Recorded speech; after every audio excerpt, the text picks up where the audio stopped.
All right, welcome back to this week's Better Advocacy in 10 minutes or less, where in less than 10 minutes you'll learn how to be a better advocate so you can turn your passion into policy.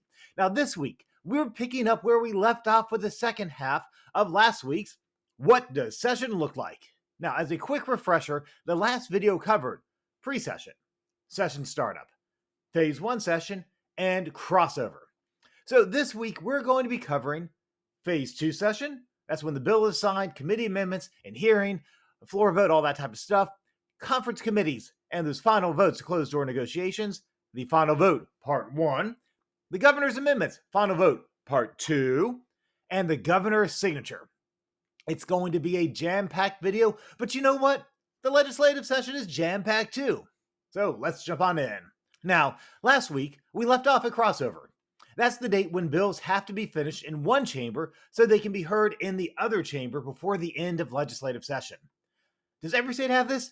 No, but most do. So now let's say your bill passed through that first chamber and now it's crossed over to the second, and we're entering into phase two session. This is basically just like phase one session. Your bill is assigned to committee. It goes before that subcommittee or committee. You might have amendments, figure out if those are good or bad. Then it goes to the floor for a vote. Whoa, I know what you're thinking. That was a lot. Well, yes, it was, but we covered all of that in last week's video, and there's a link for it right there. Maybe, or maybe it's over there. It's definitely down below in the comments. If you have any questions about everything I just said, just go back and watch last week's video. And honestly, if your bill has made it through the first chamber, you're likely to make it through the second one without much problem. Few states have a divided legislature where one party controls the House and another controls the Senate. But a few do, including, well, almost including my state of Virginia. We had a divided legislature until a couple of days ago. So if your bill passed on a party line vote and another party controls the other chamber, be ready to do some work to make sure your bill gets a fair hearing. Actually, you should have been doing this for months leading up to session. But yeah, I know, life happens sometimes. Okay, now let's say you did your job and your bill passes, but it doesn't look exactly like the bill that passed from the first chamber. Now, you might be asking, why wouldn't it? Because different legislators have different hangups. Yes, so some get hung up on certain words, others have specific bases they want to appease. Whatever it might be, it means your bill might pass both chambers, but with amendments. And if one chamber passes something different than what the first chamber passed, that means it's conference committee time. Yes, this is when a bipartisan group of legislators, including your patron from the two chambers, get together to create a bill that's mutually agreeable to both chambers.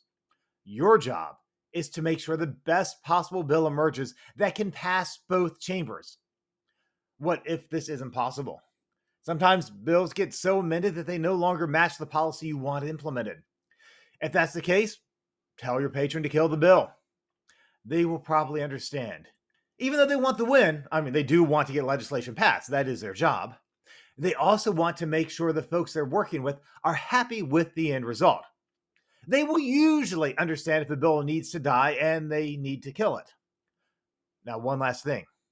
All of this is happening behind closed doors. There are no public hearings during this part. So if you've got a good relationship with your patron, they may bring you to some of the meetings as a subject matter expert. But honestly, most of these meetings are happening in elevators as legislators scurry from one meeting to the next and in quick conversations. But let's go back to the positive now. Say your bill makes it out of conference committee. What happens next? It goes for a final vote in both chambers. This is usually very anticlimactic. Most things will pass on the same vote as the first time. Unless there's a heated debate around a bill and legislators' votes are fluid, it's likely your bill will pass. And then it's off to the governor's desk to be signed. Or is it? See, governors can veto a bill. That means they say, no, we don't want to put this into practice. Usually a supermajority has to override the veto, and it's unlikely that a supermajority of legislators will vote against a governor's veto. But in other states, it means your bill can also be killed by a pocket veto. Yes, in Alabama, Delaware, Iowa, Massachusetts, Michigan, Minnesota, New Jersey, New Mexico, New York, Oklahoma, Oregon, Vermont, and Wisconsin. When the governor doesn't do anything, that means your bill dies. In other words, they put it in their pocket and you can forget about it. The final option, besides signing, that's available in 44 states, is the governor's line item veto. The exceptions are Indiana, Nevada, New Hampshire, North Carolina, Rhode Island, and Vermont.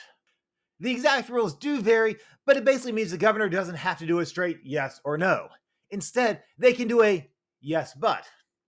Now, this may sound annoying, and at times it can be because amendments are hard to override.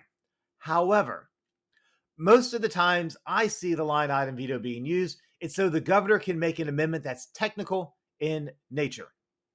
In the fast-paced conference meetings and floor amendments world of the legislature, it's easy to include something that sounds good on the surface, but in reality causes other issues.